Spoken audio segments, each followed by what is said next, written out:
So what was it like to go to Celebration Anaheim? Let's discuss.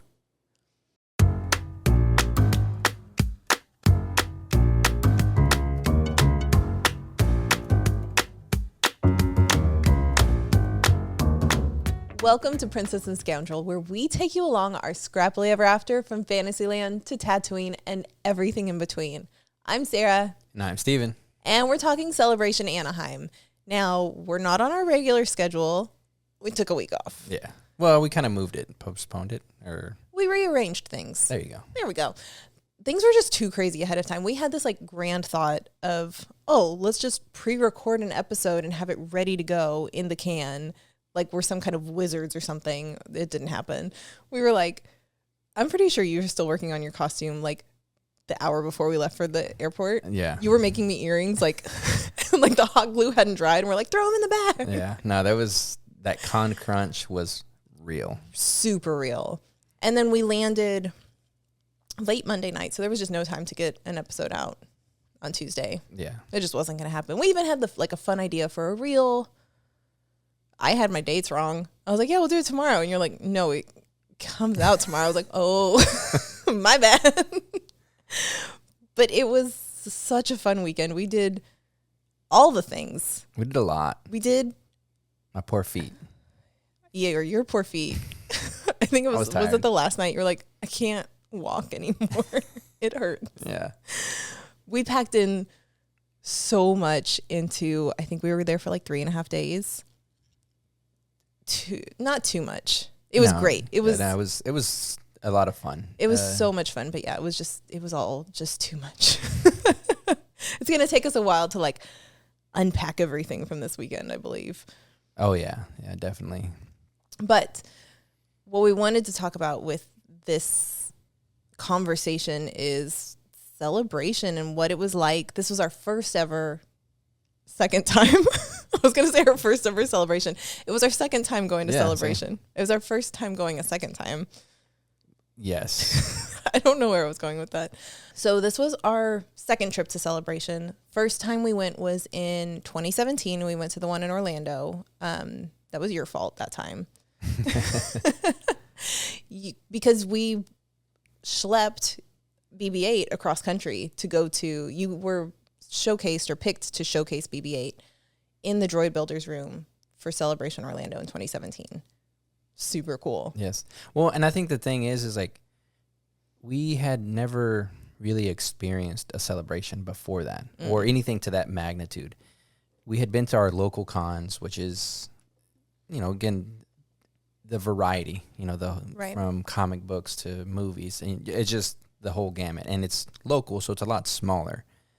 And being a part of it, being part of the droid room, like you are part of what people are seeing, right? So you have to kind of... Like you're on display. Yeah, you're on display. And so that was like an interesting part of it too, where we were going and, I had to volunteer to be be an attendant in the room when people asking questions and keeping an eye on things. We went as, quote unquote, an exhibitor. Mm-hmm. So we were able to get in a little bit early to go set up, make sure everything's charged and whatnot. But it also led us to get on the floor a little bit early. We couldn't buy anything, I think, until it officially opened up. But you were able to walk around and kind of see the showroom floor, which was pretty interesting. And we didn't have to wait in the lines of like the general admission crowd either. Oh, yeah. There was an exhibitor entrance and you just walked right in and we were like right there at the droid room and right there by the show floor. We didn't know how easy we had it. So, yeah, I think that's, taking that as our first experience, we had a little bit more at that time, we didn't dress up. No. We just went in normal clothes. We wore like our Star Wars shirts and went down the floor.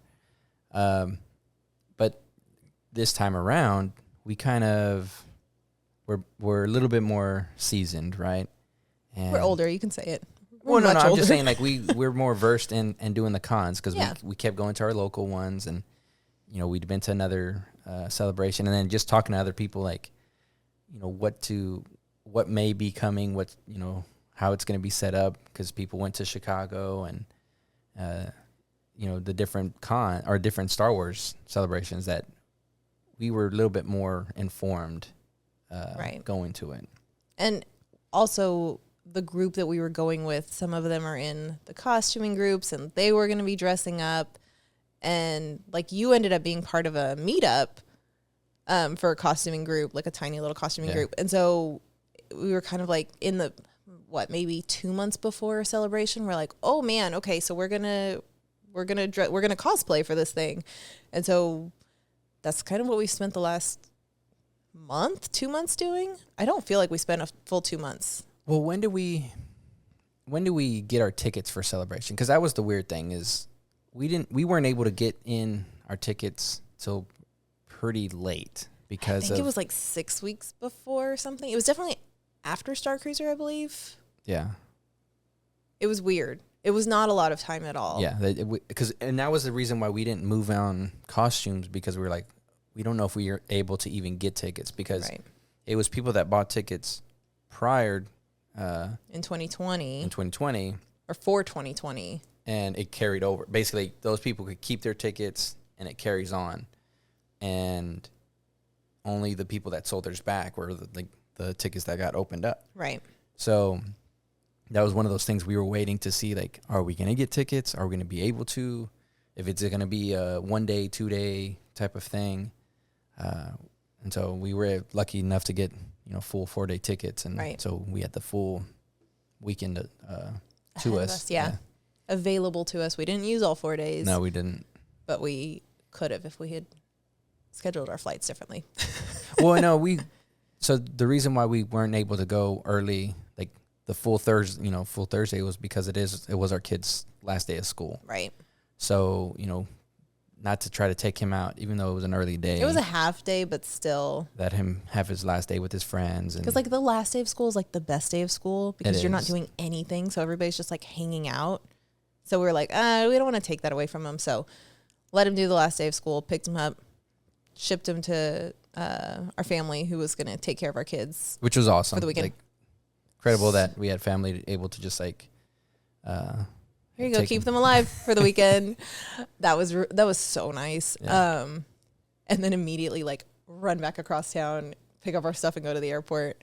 So we did not, because we were trying to be decent-ish parents and like respect the last day of school, we didn't get in until late Thursday, which was fine. I mean, we missed the big Thursday panel, which was like the Lucasfilm showcase, and that all the people that were in that panel got invited to the Kenobi premiere. And so we have like a big like group text going on, and they're like, yeah, we're going to Kenobi. And they're like sending us pictures of like their Pringles can and all this stuff. It's like, oh, that's cool. We're at the airport. But that was whatever. But anyway, let's talk about the costumes. Yeah. You go first. You have more costumes than me. So I kind of deem myself the droid builder, and rightly so. Yeah, You built a couple. There are many in our house. Yeah. But I didn't. We weren't taking BB. That's my big droid that rolls around and everything. We weren't taking him, so I wanted to take something that I built, and so I decided, okay, I'm gonna build a BD-1. From Fallen Order. And as seen in Boba Fett? Yes, but that's a different one. And that was like confirmed in the Mandalorian experience, if you were there. We weren't there. Yeah, we didn't go. I did see pictures though. But yeah, so I wanted to build a BD, and instead of just having a simple one where maybe I just prop him on my shoulder or hold him, I decided to be extra and have it where he actually moved from shoulder to shoulder. Because that's in the game, that's how he kind of moves around. He just like peers over Cal's shoulder, right? Yeah, and it's just a cool little. It was a cool idea, and just like with any idea, you see a timeline and say, okay, this is how much time I have to do it, and am I going to be able to accomplish that? And I had a lot of ideas of being able to have the head move, and the thing that I was concerned about, because I've never flown with like batteries necessarily on an airplane. Yeah. And we looked up like that you're able to do it as long as, it's carry on and whatnot. But it was again, it's a little concern. I was like, I don't want to get stopped and kind of that be the delay or have to do something where I have to leave it in the car type of thing. Like, yeah. I didn't want to worry about it. So my whole thing was I wanted to make it puppeted. So it's all strings. You know, that was my whole thing. I was like, I wanted to make it as like least electronic as possible. I mean, you have the light panel on the back of his head. Yeah. But that was really it. Well, and that's an easy power source. Not like some of the other models, they have like full articulation of the head, like head tilts and looking up and antennas moving. But again, those were like things I knew that if I take away those movements, then like I'm limiting in that way. Right. But yeah, so my idea was to do puppeting, and as that time crunch came, it was like more and more, okay, he's not going to be able to do this. He's not going to be able to do that. Like his head's not going to tilt. His legs aren't going to move. There was a lot. There was a lot of like things that I had to start cutting down because I wanted to make sure he got painted and he got, finished before we went. And even then, like you said, I was working on him up until we were about to fly out. Like you were dropping the kids off and I'm like, I'm waiting for this paint to dry. I was literally dropping the kids off, not. But yeah, it was like, making sure it dries before we went over there. And, but yeah, during that time, it was maybe a painting session because, you got to let it dry. I start hearing, we're thinking of having a Saja meetup. And I was like, well, I don't have any. And you started working on your costume. So. And Saja, just to clarify, is like the kind of force-sensitive crew members aboard the Star Cruiser. Yeah. Like, if you say Saja, like most people probably aren't going to recognize what that is. But they're characters aboard the Star Cruiser. And so, of course, like, Dano gets involved in it. And so you were like, well, maybe. Well, because the other part is I bought the Saja... The lightsaber training tunic that's specific to Star Cruiser guests. Yeah. So I was like, well, I bought it. Might as well try to use it.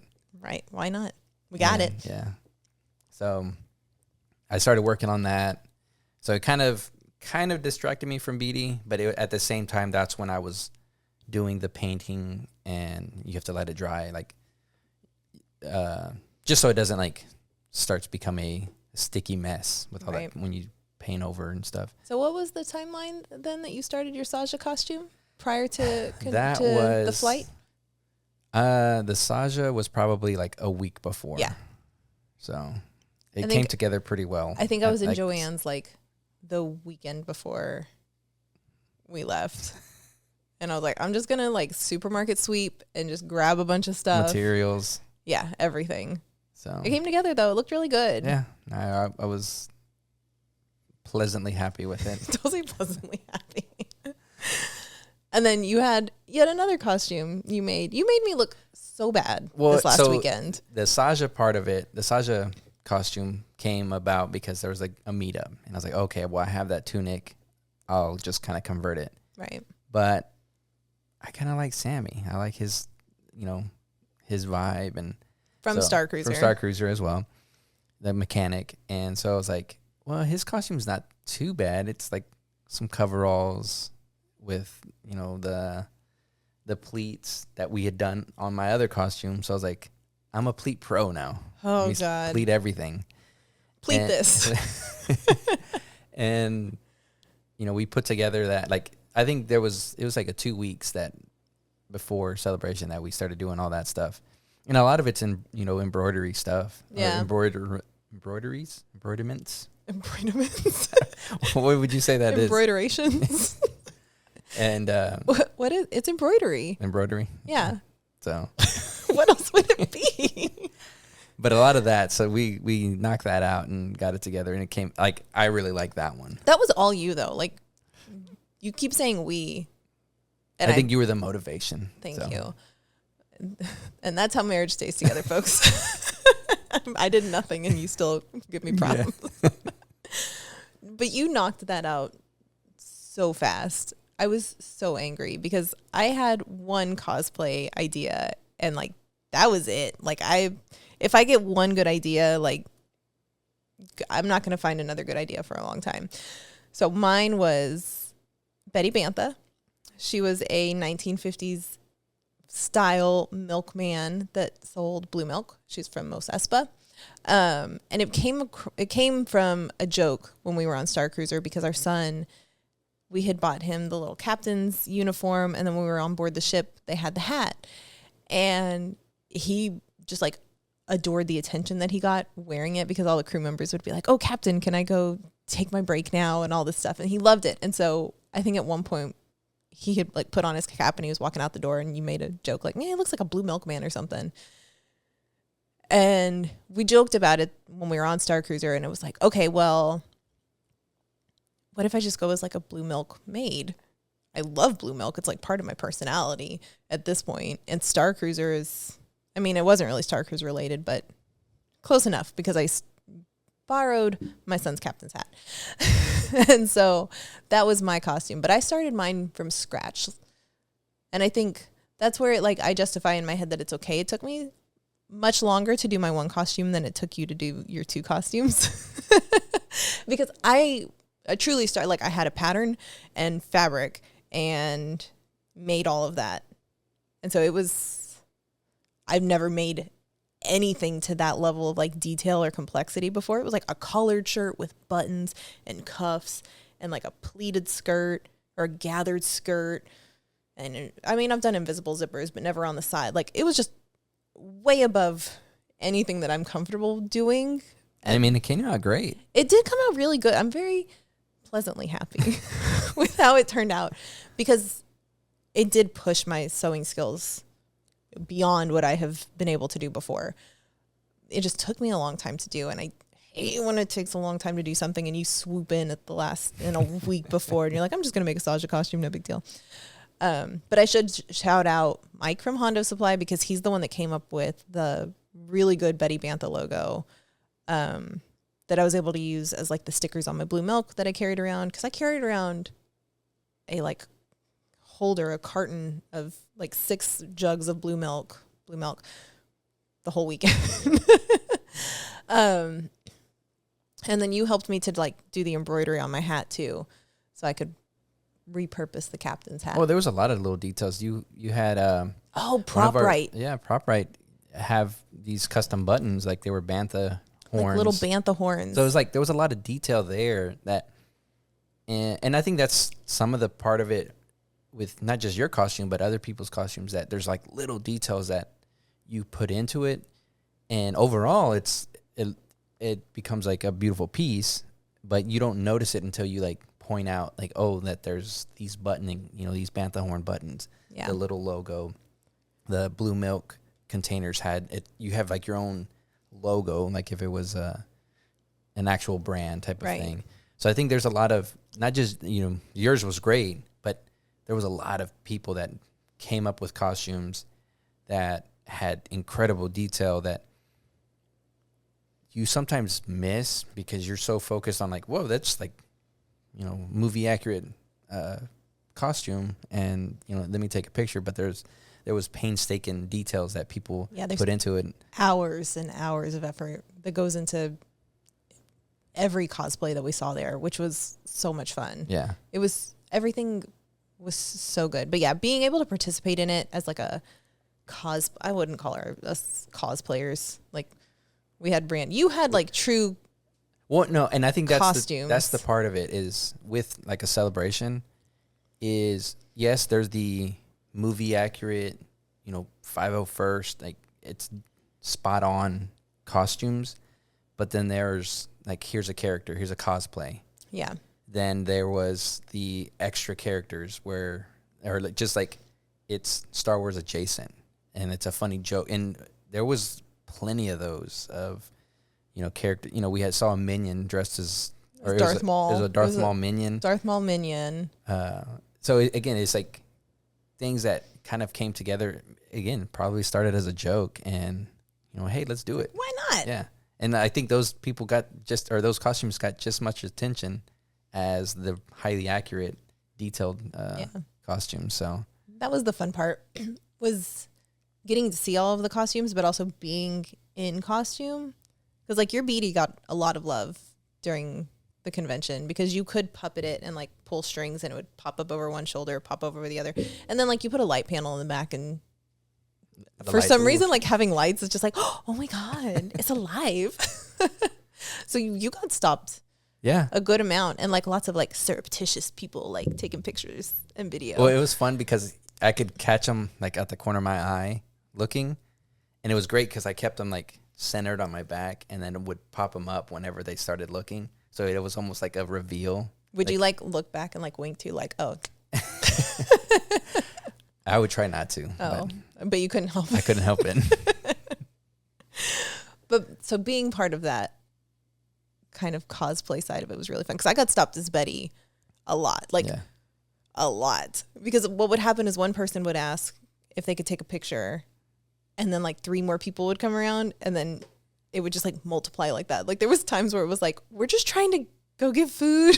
And it would take like 30 minutes to go I think the hard there. part too was like, it would be stopped like right in the middle. In the middle. And I would feel so bad. Somebody was like, at one point, was like, hey, can I take your picture? It's a film camera. And I was like, is that going to take a while? I don't know. I was like, can we just, I'm so against like stopping traffic in the middle of like, I'm such a park goer that I'm like, can we just move off to the side, please? But yeah, that's where I felt bad. It was like, oh, this is like, we're creating a pinch point. But that was fun. The other thing I think we learned from 2017 celebration is when we did it in 2017, we stayed, I don't know that we had planned much ahead of time. I don't think hotel rooms were available, or maybe we were just being cheap because we were there for so long. But we did an Airbnb, like an apartment that was probably like a 15-20 minute drive from the actual convention center. This time we were fortunate enough to have a hotel. We were at one of the hotels that's right next door, like right next door to the convention center. So that was clutch, especially for like cosplaying, because you're carrying a droid on your back. I'm carrying milk cartons and just had a lot going on. So it was nice to be able to like stop back by the room and eat lunch if we wanted to, or when we finally did make it to the Celebration Show store and we were like carrying around a big old bag of stuff, like you could go drop that off, and that was so nice. Oh yeah. Now it came in clutch too when we were tired. Yes.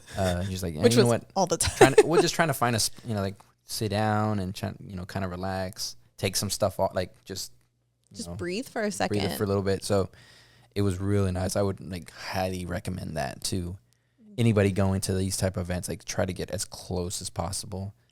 And then also if you are one that likes to like hang out at the hotel bar, like the bars that are going to be the most popping are going to be the ones that are closest to the convention center. Oh yeah, that's what. Every night, I think every time we were going in, we would be like, we're so tired, we're just going to go to bed. And then we would see like 5 people we knew and they'd be like, hey, and I'd be like, we'll go to bed later. Sleep is for the week. For the week. But it was really nice to be so close because we could go from celebration to an after event or just go rest, or just, we were there in the action. It felt like we were in almost like a Disney bubble. Yeah. Like we didn't have to really leave the bubble for anything if we didn't want to. Yeah. So I appreciated that. But let's talk about the actual convention itself, because we've talked about like our cosplay and that, but the layout of Celebration. This convention center is huge. Yeah, it is. It's really big. Massive. And so and we were like mainly on that one floor. Like there's so much we didn't see. Yeah, that convention center is crazy big. It didn't look like it, but it's like a TARDIS. It was much bigger on the inside. So there were 3 of the main exhibit halls, right?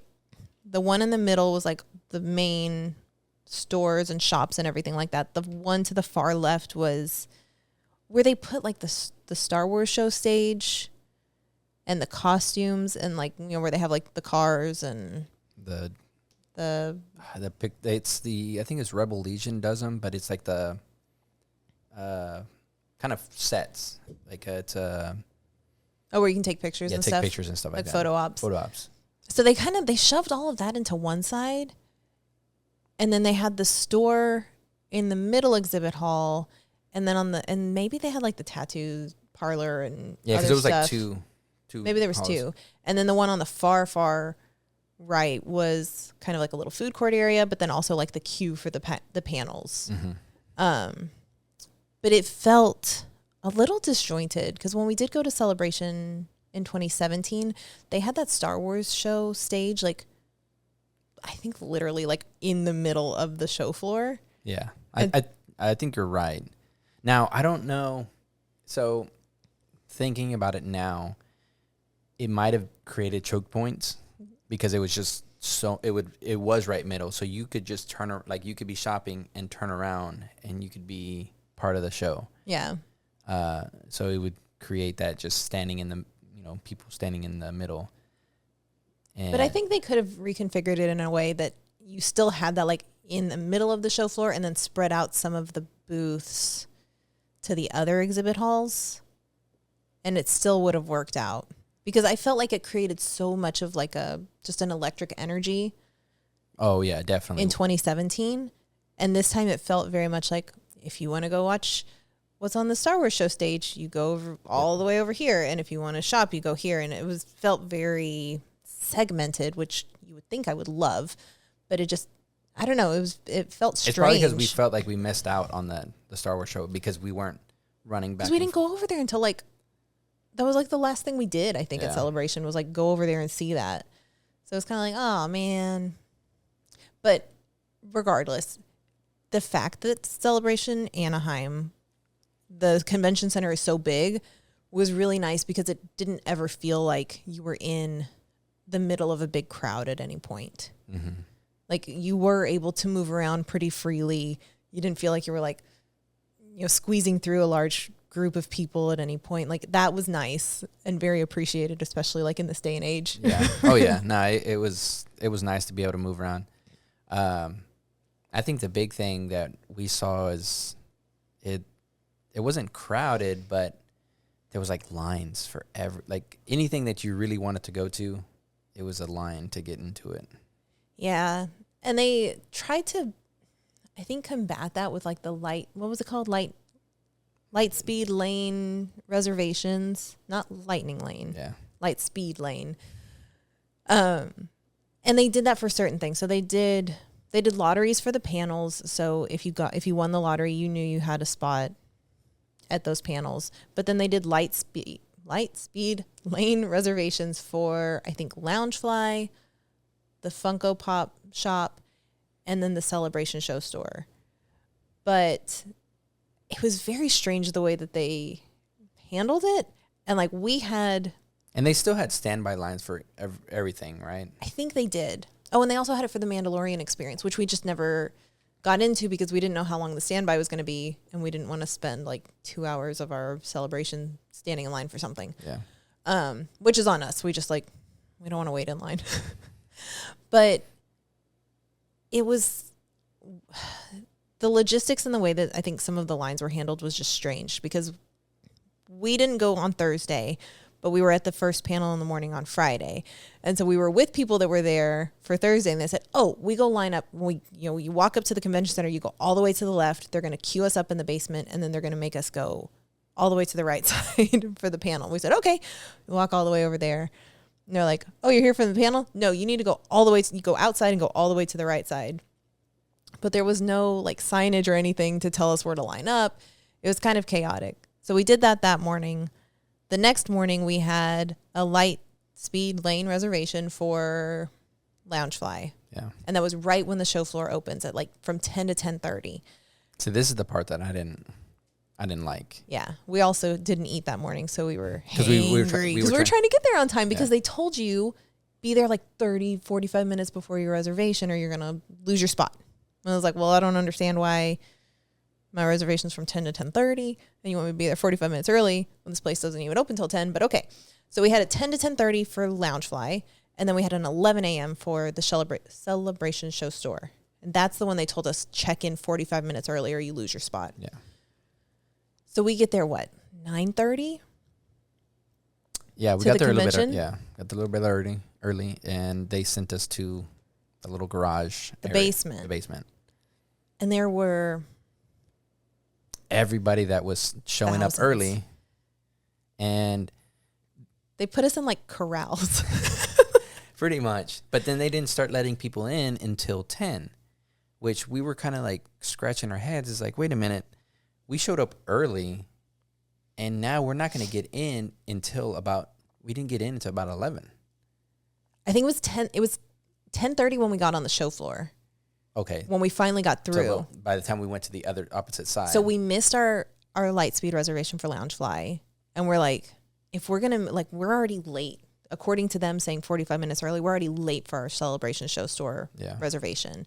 So we just like waited in a basement for 45 minutes to an hour and then book it all the way. We were on the left side in the basement. We booked it all the way past where the panels were to another building to go to the Celebration Show Store, only for them to tell us, show up 10 minutes early. We were like, you're kidding me. Yeah. Now, and then talking to other people, they're like, oh, yeah, I didn't even go into the basement. I didn't go to the basement because at 10 o'clock, that's when they opened the doors to everybody. So we were punished. Like, everybody that was down there was punished because they got there early. Yeah. And I don't think that was right, because at 10 o'clock, people were able to start going through the doors. Yeah, that was... And, like, you get right there to the exhibit hall. Yeah. So I think that needs to be worked out differently. Like, if they are going through that basement early, like, you slowly vet. Like, that's the whole point of it, is just to kind of slowly get people in there so there's not just a mad rush through all the doors. Yeah. But I don't think that part of it was handled too well. And then, too, with the timing of the reservations, that you couldn't get in. Like, you had a 10 o'clock reservation, but you couldn't get in at 10 o'clock. Yeah. So how were we, like, we missed it, which is probably good for my wallet that we missed it anyway. But how were we supposed, I have no idea how we were supposed to make that reservation. Yeah, I don't know. Hopefully somebody got a good Loungefly in our place. Yeah. I really wanted that X-Wing one. Oh, that with the was little cool. like R2 pop. I think it was a Funko Pop that like popped Could into fit in the there? Yeah. Oh, that's cool. I know, but we don't need it. We went to the Celebration Yeah, Show we did go store. to the Look store. at this. We didn't get everything we wanted. We wanted the Ahsoka spirit jersey. I really wanted that one. And then we didn't get the Diamond Grogu. No. That's We what- did not do well for shop. We came ready to like spend money. I was telling you the entire, I was like, this money is burning a hole in my pocket. I was ready to buy Star Wars stuff, and I didn't feel like there was that much stuff to buy there. And I was watching some video, kind of someone pointed it out, like, yeah, it seemed like there wasn't that much, but their theory was that if it wasn't Disney licensed, it wasn't going on the floor. And I think that's one of those, like, at a normal con, you have just a ton of vendors. Yeah. And I could see both sides. I could see where Disney doesn't want fake stuff going out, not sanctioned Disney stuff. Right. But at the same time, it's kind of cool seeing these very, sometimes when you go to the cons, it's finding those unique, bespoke type things. Yeah. just kind of those things that are at those cons that you're like, you're not going to ever find this anywhere else because this vendor's doesn't go all over the country type of thing. Right. Because we completely missed like the artist alley. There was a lot of stuff that we missed, and I don't know if it was the layout or just like the timing of everything. But well, there wasn't that many. There wasn't artists. a lot. There was artists there. I knew where they were, but no. we just didn't like. There wasn't a lot to just go and sit. It felt like all the cool stuff was like on the outskirts. Yeah, well, And we because just, again, like- I was looking more at the shop, what can I buy? Yeah. So that's We what hardly got. bought anything. Yeah, we did buy the Frog Lady plush, which love her. We bought our shirts. Yeah, we bought some shirts. So I think that was about it. yeah, I believe so. And some fudge because we No, were like I got starving. the Hasbro, the Favreau. Oh, that's right. But it was a pre-order this Yeah. time, which was kind of nice too. They'll just show up one day. We'll be like, oh yeah, we did spend money at Celebration. But regardless of all of that, the absolute coolest thing that happened from this celebration versus last celebration is in that time we've started this channel. Yeah. And we got to meet people that like watch, like we got to meet you Yeah. that like watched us talk about just random conversations that we have, and like take an interest in what we have to say. That was definitely one of the most exciting parts of, just walking the showroom floors, just someone, calling your name or and you're like, tapping on the shoulder. You're like, do I know you? But telling us how they listen to the show, watch the show. Yeah. And, me geek and like, hopefully I didn't, wasn't a complete goober and, just call yourself a goober. Well, cause it was just like, as excited as they may have been, I was even more excited inside. Like, oh my gosh, like somebody watches us. Yeah, somebody like it's an not actual just person. like our moms. Yeah. So like that was like incredible, and then, doing the meetup and stuff. That was like awesome to see actual people that came to see us. Oh my God, yes. So we didn't even talk about this. There was a content creator meetup where it was like us and a bunch of our friends and like new friends that we made that are content creators. We all had this like scheduled time where we could meet each other and then other people that wanted to come meet. We weren't expecting anybody to meet us because we're like the new kids on the block. Like nobody cares about us. Like we care about each other. It was more of an excuse for us to meet other people. Like, oh my God, look at that person. But there were people that came up to us and were like, your coverage on Star Cruiser and this and that. And that was just like, my tank is so full from that. Like, it was just the absolute coolest. And then we had people make like Kenner cards. That was so cool. Of us, like as if we were action figures. Yeah, that was so cool. Oh my gosh. It was like I almost cried. It was just so neat that like the Star Wars community, that like, this little community that we're building here, and then just the Star Wars community in general. And I think that was just the biggest takeaway for me from Celebration, is just being surrounded by like-minded people all weekend that just love Star Wars because it's entertaining and because it's fun to watch, but also because like that's what they fell asleep to every night. And so it's this comfort blanket, or it's their religion or whatever it is that Star Wars means to them. All these people are in one place at the same time, and it's just this energy. Yeah. And it was just so cool to witness and to be a part of it. What are you doing this weekend? Can we go back? That was my big takeaway. It was just like, you get to be around the people that like love the things you love. Yeah. Oh no, it was, again, awesome just to see the costumes and stuff like that. That's where, again, I kind of, geek out and just see everybody. Like, there was probably every Star Wars character that you could think of there, and in some way, form, or fashion. Yep. So if you didn't find what you were looking for, you weren't looking hard enough. Yeah.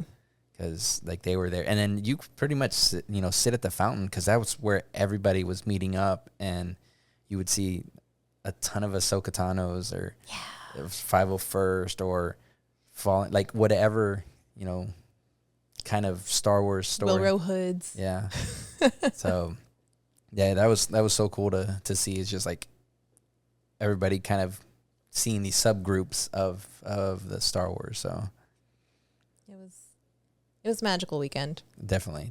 A force-filled weekend, if you will. And we didn't even talk about so many of the things that we did. Like, we literally just talked about the convention itself. Yeah. And I think that's, so just to keep this episode, at a normal length or average length, I think next time we want to talk about kind of the extra things that kind of came from Celebration, because Celebration is its own event, right? The whole 4 days. Massive event. But from that, there's also 501st, they throw a party kind of to kick off the weekend. Well, it's like all of the costuming groups now. It's not just 501st. So, yeah, they put this party together where it's like kind of the kicking off the weekend.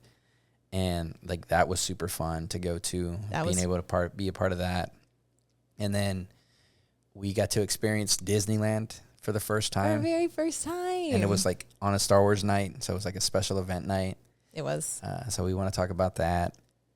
And then we threw Mosh Isley, which was our own little Star Wars emo night. Like a little after party for Yeah. Celebration. So like every night we had, like after Celebration closed, we still Had extracurriculars. Yeah.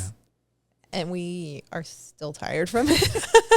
And then we even did, besides like the evening events that we did, we actually did get to do a park day, like a Disneyland day. Yeah. We didn't go to Celebration on Sunday, and so we did Disneyland and DCA that day. So we need to do a follow-up of how the two compare and talk about all the people we saw sitting on the floors. Yeah. But I think that's a good place to wrap this one up. Yeah.